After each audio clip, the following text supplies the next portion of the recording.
y avait de l'idée au prototype. C'est pas de l'idée. C'est de vous. Vous les entrepreneurs, vous les innovateurs.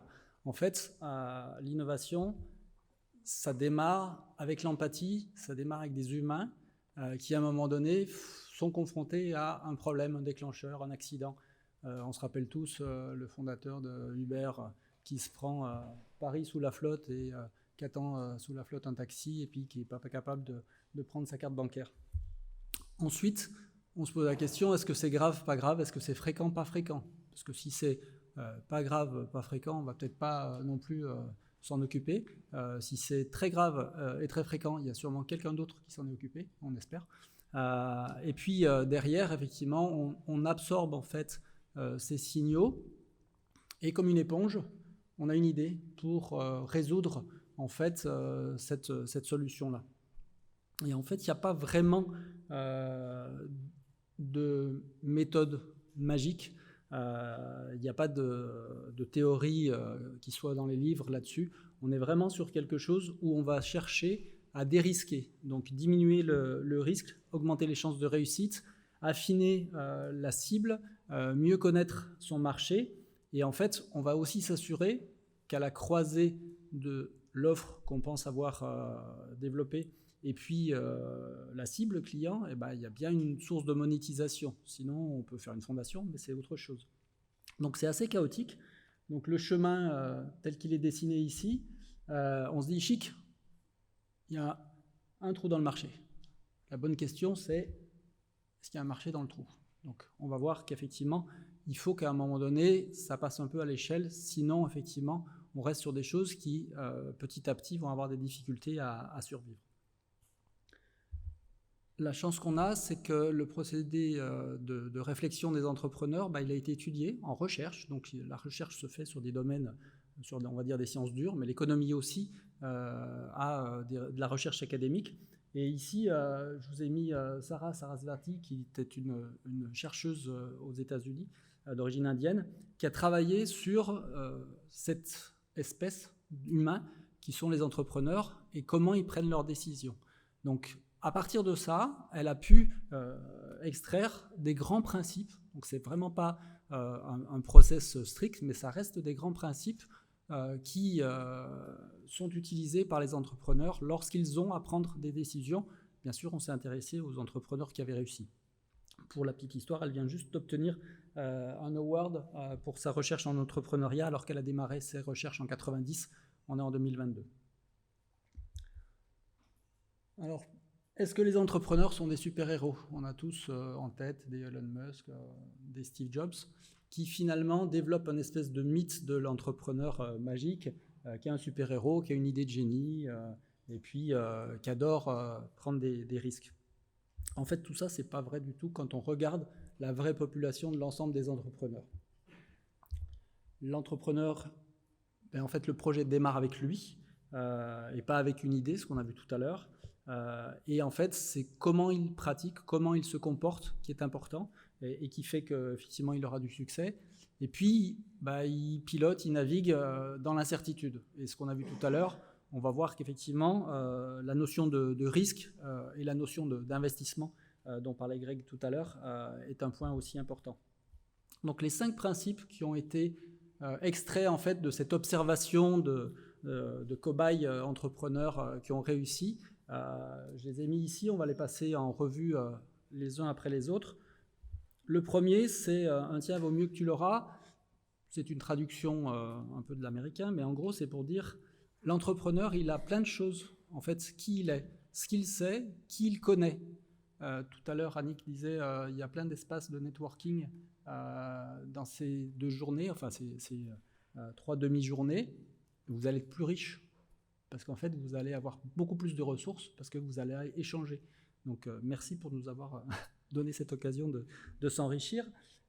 Et en fait, c'est les ressources disponibles qui définissent les projets. Donc, il y a vraiment 2 façons de faire à manger. Soit on ouvre le frigo, et puis on se dit, avec ça, qu'est-ce que je peux faire? Et c'est comme ça que les entrepreneurs fonctionnent. Soit on se dit, non, je vais prendre un livre de recettes, je vais faire la liste des ingrédients, je vais faire les courses. Et c'est pas comme ça que ça fonctionne aujourd'hui un entrepreneur, et même dans le passé. Donc on est vraiment dans ce mode-là. Et puis on va voir que même si on a l'idée de faire une recette mais qu'il nous manque un œuf, on va appeler un copain puis on va lui dire de venir avec un œuf. Comme ça va permettre de faire la recette. Puis en plus, on aura des retours sur ce qu'on a fait à manger, savoir si c'est bon ou pas. Le deuxième principe, c'est la perte acceptable. Donc Greg disait, qu'est-ce qu'il est prêt à perdre? C'est cette notion en fait dans l'effectuation de se dire, je ne regarde pas en premier combien je vais gagner. Je regarde en premier, qu'est-ce que je suis prêt à perdre? Et ce que je suis prêt à perdre, ça peut être du temps.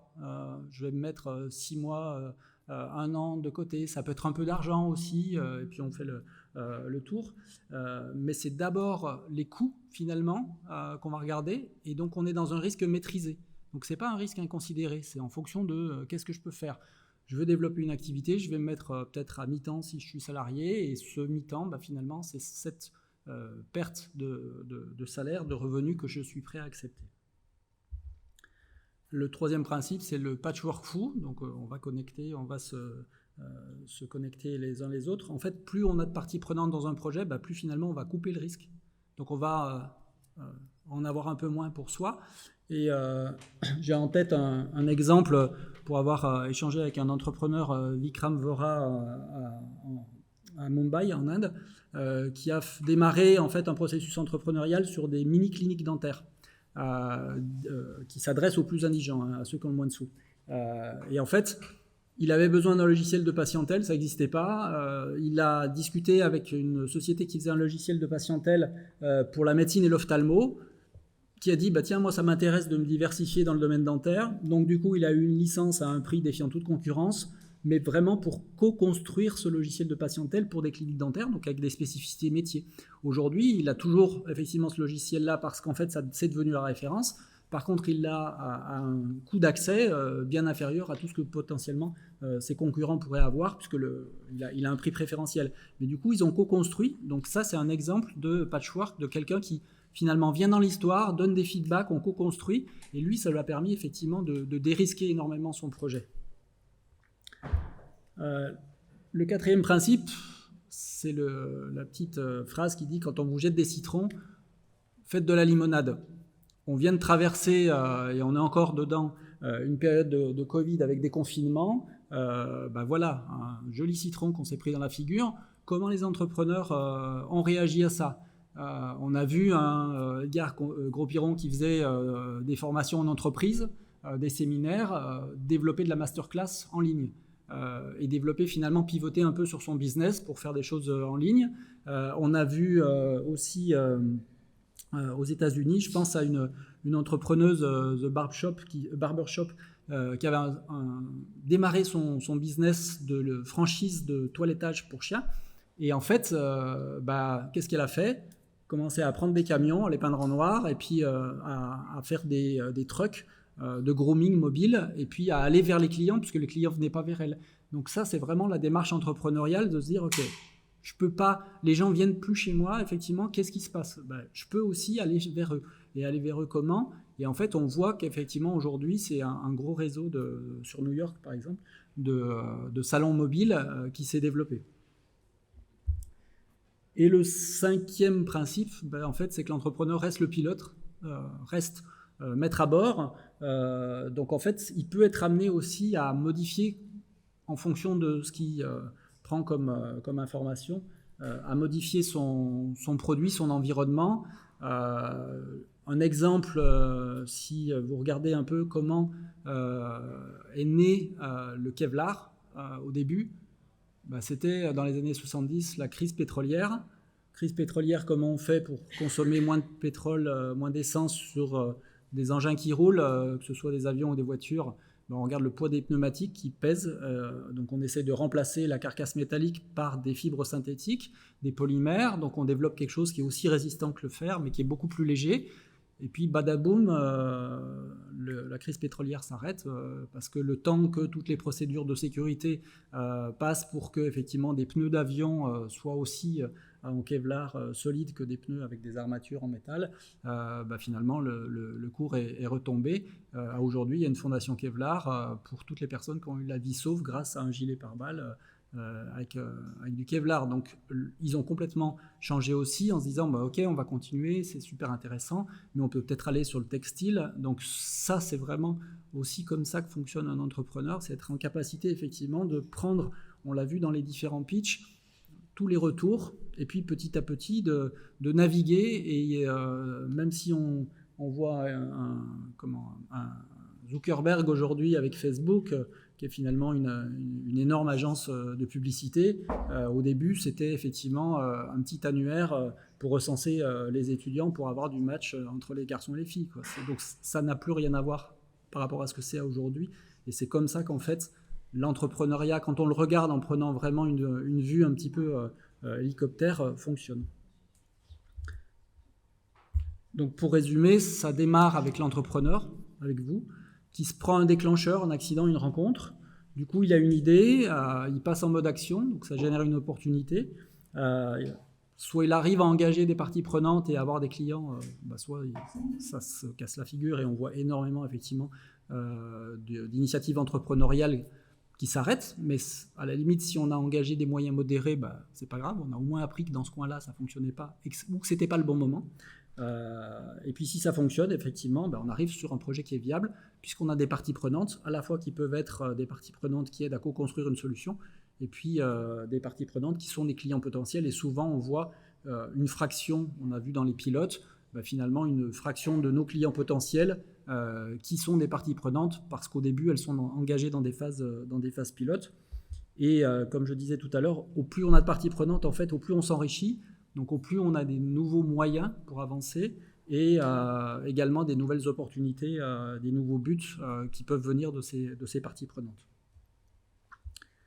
Donc ça, c'était pour la partie, on va dire, processus entrepreneurial. Pour se dire aujourd'hui, tous les consultants qui vendent des méthodes magiques, en fait, c'est parce qu'ils sont devenus captifs de gens qui attendaient des méthodes magiques. Donc finalement, ils livrent des méthodes à des gens qui attendent de la magie. Mais dans la réalité, c'est pas comme ça que ça fonctionne. Et a priori, il y aura des séminaires prochainement aussi sur l'effectuation pour le public des vétérinaires, et c'est très bien.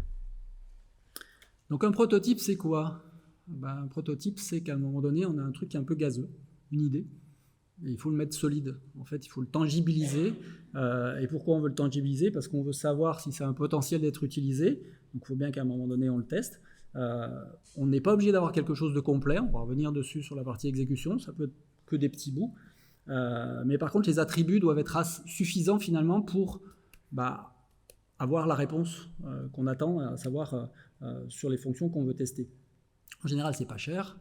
On peut le faire avec des faibles moyens assez rapidement, et puis ça permet de collecter des erreurs. Donc ici, je vous ai mis un prototype de requin. Donc est-ce que effectivement d'avoir un aileron qui dépasse de l'eau en bord de plage, ça fait peur à un surfeur ? Puis c'est ça que je veux tester.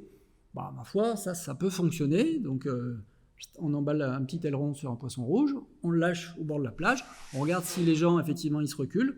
J'ai testé, hein, c'est pas plus que ça. Par contre, si je veux faire un requin, après, on va voir, c'est plus compliqué. Le prototype, il s'inscrit dans un projet. Donc ici, je vous ai mis, extrait de vidéo, le process avec les 3 grandes phases d'inspiration, idéation et implémentation, qui utilisent aussi le design thinking, on va en parler un petit peu, dans un projet de création d'innovation. Et donc le prototype, il est dans la phase d'idéation pour valider finalement que les solutions qu'on a générées fonctionnent. Donc on a besoin, comme je disais tout à l'heure, de passer à quelque chose de concret. Et ce quelque chose de concret, c'est cette phase de prototypage. À pas tout à fait confondre avec ce qu'on appelle un MVP ou un Minimal Viable Product, ou produit minimum viable, où là on va avoir quelque chose déjà un peu plus abouti, qui va permettre de tester vraiment à l'échelle le marché, et puis de pouvoir l'optimiser. En général, on est sur des plus grandes séries, sur un MVP. Et le prototype, dans des métiers par exemple du digital, on peut utiliser du no-code, mais on peut aussi avoir à un moment donné une application de collecte d'informations et dire j'ai un algo, et l'algo c'est vous. Donc en fait, derrière, on traite les données, on mouline, et puis on renvoie la réponse. En fait, ce n'est pas forcément un algo, mais selon ce qu'on veut tester, si on veut tester une interface utilisateur, ça peut suffire. Donc on n'est pas toujours obligé d'aller jusqu'à quelque chose de parfait. et notamment par rapport à l'investissement budgétaire que ça nécessite, ça peut être intéressant aussi de rester sur cette phase relativement malléable. Je parlais tout à l'heure un petit peu de design thinking. En fait, quand on approche une nouvelle innovation, souvent on a ces 3 dimensions qui sont la partie désirabilité, donc les rapports avec le client, l'humain. Est-ce qu'il a envie effectivement de ma solution? La deuxième, c'est la faisabilité. Et c'est là où le prototype joue son rôle. Est-ce que ouais, c'est faisable, ça marche? Puis après, est-ce qu'économiquement, effectivement, c'est pérenne et j'ai un business model qui tient la route? Et ça se phase. C'est-à-dire si je reprends tout à l'heure le process avec ces 3 phases d'inspiration, d'idéation et d'implémentation, on va d'abord travailler souvent la désirabilité au début. On va commencer à aborder la faisabilité et c'est là où effectivement le prototype vient vraiment permettre de savoir si on y arrive. Et puis après, on a la phase d'implémentation où là, c'est plutôt ce que je disais tout à l'heure, la notion MVP. Donc ces 3 en fait, dimensions ne sont pas travaillées en même temps. On a vraiment ce phasage en général. Et ça permet aussi derrière de commencer à construire ce qu'un potentiel financeur va vous demander. C'est quoi ton business model, mon garçon ou ma fille? En fait, le business model, j'ai repris ici un business model Canvas donc d'Alexander Osterwalder, de Strategizer. Grosso modo, la partie désirabilité, c'est ce qui permet de définir c'est quoi ma cible client, c'est quoi ma proposition de valeur et comment effectivement je fais l'interface entre les deux. La partie faisabilité en bleu, c'est toutes les ressources qui sont nécessaires pour le faire, qui vont générer des coûts de réalisation. Et donc la viabilité, finalement, c'est cet équilibre entre qu'est-ce que mon client est prêt à mettre pour ma proposition de valeur, combien ça me coûte, et la balance entre les deux, est-ce qu'effectivement ma solution elle est pérenne. Je reviens sur un point qui est la notion d'exécution et de niveau d'exécution d'un prototype, parce que c'est souvent, par expérience, j'ai souvent vu des prototypes qui étaient presque finis, presque parfaits. En fait, psychologiquement, quand on les expose à un client, ça lui dit juste « je suis parfait », donc c'est plus la peine de faire des remarques. Parfois, c'est bien d'être moche, d'être plastique encore, d'être un petit peu malléable, parce qu'en fait, ça dit quoi? Ça dit tu peux m'aider à m'améliorer. Et ça, c'est un point vraiment dans de la psychologie avec les clients qui est important de temps en temps à avoir en tête, de ne pas chercher le truc parfait. À gauche, pour les boomers, c'est le Palm Pilot, les PDA, les petits assistants électroniques qui ont existé dans les années 95. Au début, le créateur, il cherchait simplement à savoir si ça rentrait dans la poche d'une chemise. Donc il a pris un morceau de bois, il a imprimé une petite feuille avec les fonctionnalités, il a mis un petit stylo, et puis il s'est baladé sur les campus d'écoles de business, il a testé dans toutes les chemises des gens qui se baladaient. Parce qu'en fait, son proto, c'était juste pour tester déjà que physiquement, l'objet pouvait rentrer dans une pochette, donc toutes les marques de chemises et tout ça, mais il s'est mis en route et puis il a fait ça. Après, il a fait une carte électronique pour tester les fonctionnalités. Et puis, bien sûr, ça ne tenait pas dans son dispositif. Et tout ça, petit à petit, a permis effectivement de générer le Palm Pilot.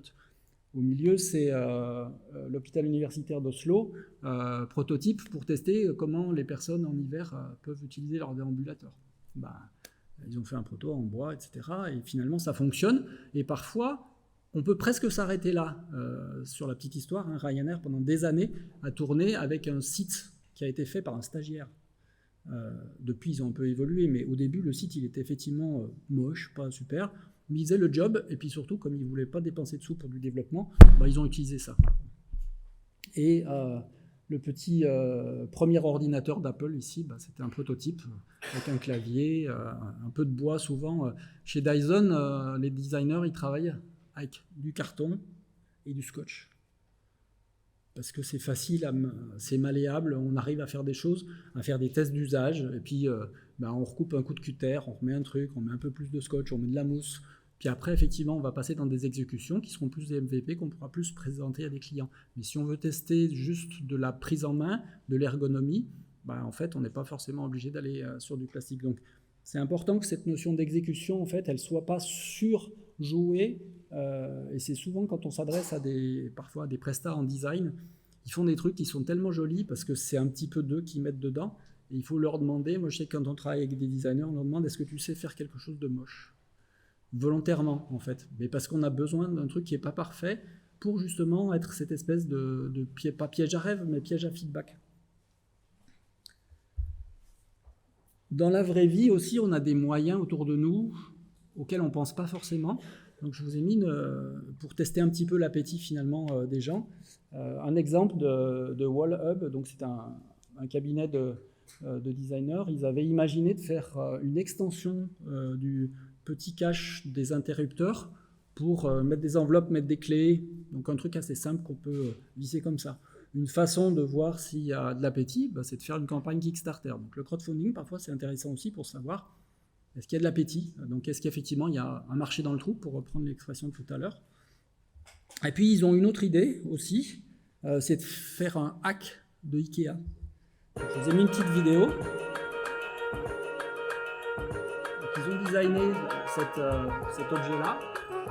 Ils se sont dit, comment on va pouvoir voir les réactions des gens.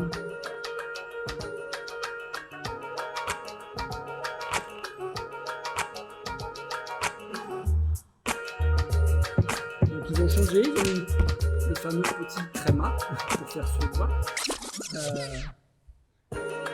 Et puis ils sont allés dans un Ikea. Le garçon en question, il a acheté un polo Ikea sur eBay. On va s'apercevoir après que c'est pas le même dress code que dans le Ikea lui-même, c'est pas grave.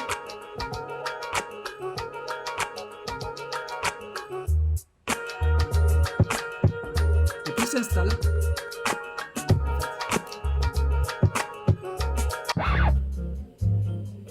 Alors, il en profite pour bouffer à la cantine, parce que quand on a un costard Ikea, on peut manger les petites boules suédoises gratos, donc ça c'est super.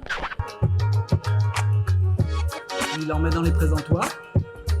Il n'en a pas fait beaucoup, mais ce qu'il veut, c'est quoi? C'est voir comment les gens réagissent par rapport à ça. Est-ce qu'ils le prennent? Est-ce qu'il y a de l'attraction? Et ça passe pas en caisse. You're on the rack over there. Je panique parce que le objet chez Ikea qui passe pas en caisse. Oh, no worries. C'est encore l'IT qui a dû décoder. Oh. Oh, for real? Huh, there's a whole stack of them back there, though. Really? Free wall hub day at IKEA. Right.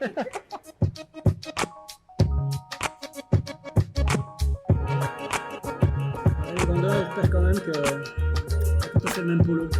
How'd you get that? Just online, eBay. Oh yeah, this. Get anything online. This is actually. I don't know. I used to like that one better though, but. Yeah, it's cleaner. This, No, I mean clean like it's like no stripes, you know, just Yeah. plain. yeah. Nice. I thought you was working here. I was going to say. No, no. Introduce myself. So. Yeah, no, thanks though. I'm Justin, by the way. Enjoy. Nice to meet If you you. need help, just let me know. Cool, thanks, man.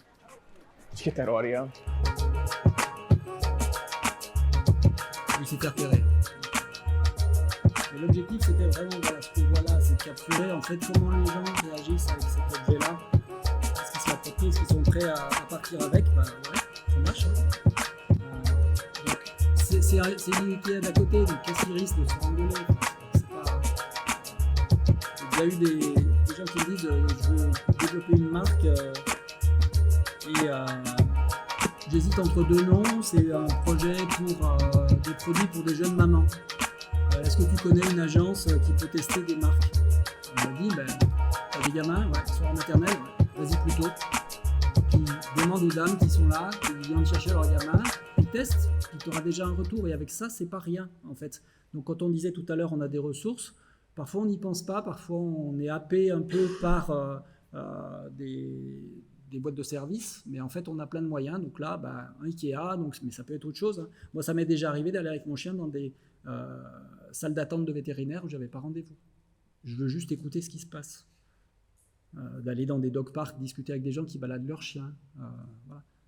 Personne m'a jamais rien dit quoi, dans le veto. Peut-être qu'on aurait dû me demander d'ailleurs. Et je vous ai mis un petit dernier prototype. C'est le prototype de la machine à café. Et ça, c'est un peu pour faire le rappel sur le turc mécanique. À un moment donné, c'était quelqu'un qui avait inventé un automate qui joue aux échecs. Et en fait, on s'est rendu compte qu'il y avait une personne de petite taille qui était à l'intérieur qui jouait vraiment. Et aujourd'hui, si vous allez sur Internet, il y a Mechanical Turk, c'est une plateforme d'Amazon c'est des micro-tâches qui sont proposées à des humains pour améliorer l'expérience sur le site d'Amazon. Parfois, c'est nettoyer des erreurs sur des prix, des erreurs de décimales, des erreurs de saisie, des choses comme ça. Et en fait, on pense qu'il y a des algos derrière. Et en fait, non, c'est des humains qui font ça, qui sont payés à rien du tout à la tâche. Ça doit être 10 cents pour traiter des données. Mais voilà, c'est un prototype. Parfois, on veut juste que facialement, ça fonctionne. Mais derrière, c'est un peu comme on cuisine dans un restaurant, on ne voit pas forcément tout. Et pour finir, je vous ai mis donc des références, vous les aurez sur les supports. Le point sur lequel je voulais juste revenir en bas, c'est le livre de Geoffrey Moore, Crossing the Chasm. Ne pas oublier aussi que dans la population des utilisateurs de tout produit, on a des early adopters, et derrière on a une masse, et qu'entre les deux, il y a un vrai fossé, et qu'en fait il faut souvent, à un moment donné, revisiter son produit, parce qu'en fait oui, on a réussi à avoir du succès, modeste, mais du succès, mais qu'en fait si on veut vraiment passer à l'échelle, à un moment donné, on change de race de consommateur, de race d'utilisateur. Entre le super PC avec un super processeur pour des gamers, et puis de développer ça avec un PC pour la totalité de la population, il faut peut-être qu'il soit moins puissant, mais qu'il ait la suite Office embarquée déjà d'emblée. Donc, toujours se poser la question, on voit souvent des courbes d'adoption qui, à un moment donné, s'essoufflent. Et elles s'essoufflent aussi parce qu'en fait, on a fait un peu le plein, on est le plus gros poisson de la mare, mais si on veut aller dans le lac, ça reste effectivement beaucoup plus gros.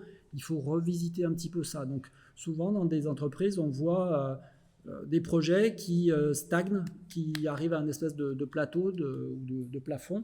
Donc, penser à ça, c'est de se dire, il y a peut-être à gagner en complétude, et par contre, à peut-être émousser un petit peu des angles qui étaient les angles initiaux qui ont permis de percer sur le marché et d'être justement un peu différent de la concurrence. Donc, parfois, c'est un petit peu un deal que l'entrepreneur, en tant que pilote, doit faire.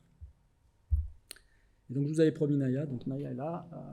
Et elle ne peut pas répondre, forcément. Mais si vous avez des questions, je veux bien y répondre. Merci, Claude.